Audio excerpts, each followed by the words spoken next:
Cancer मरीजों के लिए बड़ी खुशखबरी। अगर आप या आपके परिवार में कोई कैंसर के इलाज से जुड़ी परेशानियों का सामना कर रहा है तो ये खबर आपके लिए बेहद महत्वपूर्ण है।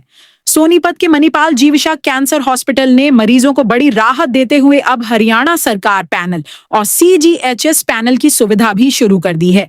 यानी अब पात्र सरकारी कर्मचारी, पेंशनर्स और उनके परिवार इस अस्पताल में इलाज की सुविधाओं का लाभ उठा सकेंगे। कैंसर जैसी गंभीर बीमारी के इलाज के लिए अब दिल्ली या दूसरे बड़े शहरों के चक्कर लगाने की जरूरत कम हो सकती है। मरीजों को यहीं मिलेगा आधुनिक इलाज, अनुभवी डॉक्टरों की टीम और बेहतर स्वास्थ्य सुविधाएं। क्षेत्र के हजारों परिवारों के लिए यह एक बड़ी राहत और महत्वपूर्ण उपलब्धि मानी जा रही है। इस जानकारी को ज्यादा से ज्यादा लोगों तक पहुंचाएं, क्योंकि एक शेयर किसी जरूरतमंद की मदद कर सकता है। नमस्कार, मैं डॉक्टर निधि नैयर हूँ। मैं गायनी कैंसर सर्जन हूँ। मैं मणिपाल हॉस्पिटल द्वारका से यहाँ हर मंगलवार को सोनीपत मणिपाल जीविका कैंसर सेंटर में आती हूँ। तो यहाँ पे कैंसर के सभी मरीजों का ट्रीटमेंट होता है। OPD बेसिस पे भी सुविधाएं दी जाती हैं और OT भी होते हैं। तो इस कैंसर हॉस्पिटल की सबसे मुख्य बात यह है कि मरीजों को लंबा सफ़र तय करके दिल्ली गुड़गांव तक नहीं जाना पड़ता है। सोनीपत में भी सभी तरह के कैंसर का इलाज इसी मणिपाल हॉस्पिटल जीविका में उपलब्ध है। देखिए, कैंसर का नाम सुनते ही आम जनता में भयभीत स्थिति उत्पन्न हो जाती है, लेकिन हम सबको यह जानना महत्वपूर्ण है कि कैंसर यदि पहली स्टेज में शुरुआती तौर पे ही पकड़ा जाए तो रोग का निदान संभव है। इसके लिए कुछ स्क्रीनिंग टेस्ट भी बने हुए हैं और हर एक कैंसर के अलग लक्षण होते हैं। इसलिए अगर हमें कुछ लक्षण दिख रहे हैं, जैसे कि कहीं गांठ होना या फिर बच्चेदानी से अनियमित रक्तस्राव होना, महिलाओं में मेनोपॉज के बाद ब्लीडिंग होना, ऐसे लक्षण उत्पन्न होने पे तुरंत चिकित्सकीय परामर्श लेना चाहिए, जिससे कि कैंसर पहली स्टेज में ही पकड़ा जा सके।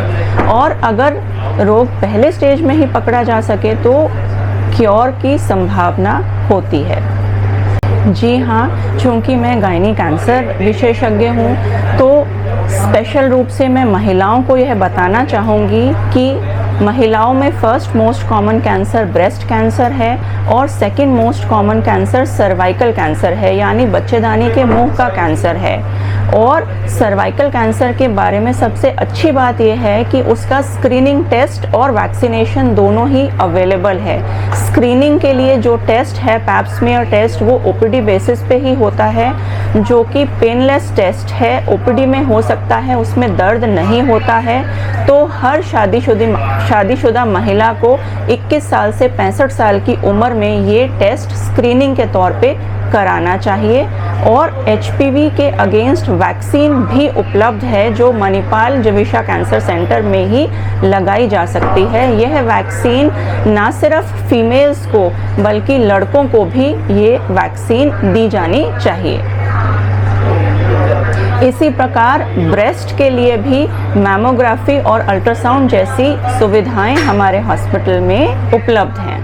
जीविका कैंसर सेंटर, जो कि डॉक्टर सुरेंद्र डबास और डॉक्टर नम्रता डबास देखते हैं, यहाँ पे हम कैंसर का इलाज plus pain and sports injury centre है हमारे पास, जिसमें कि रीजनस प्रोटोकॉल के द्वारा हम पेशेंट के खुद के प्लेटलेट्स निकालते हैं और टिश्यू मरम्मत के लिए उनको इंजेक्ट करते हैं, जिससे कि पेशेंट सर्जरी से बचाव होता है। अब हमारे हॉस्पिटल में CGHS पैनल और हरियाणा गवर्नमेंट पैनल आ गया है, तो जो भी पेशेंट के पास CGHS और हरियाणा गवर्नमेंट है वो इन सेवाओं का लाभ उठा सकते हैं through CGHS and Haryana government.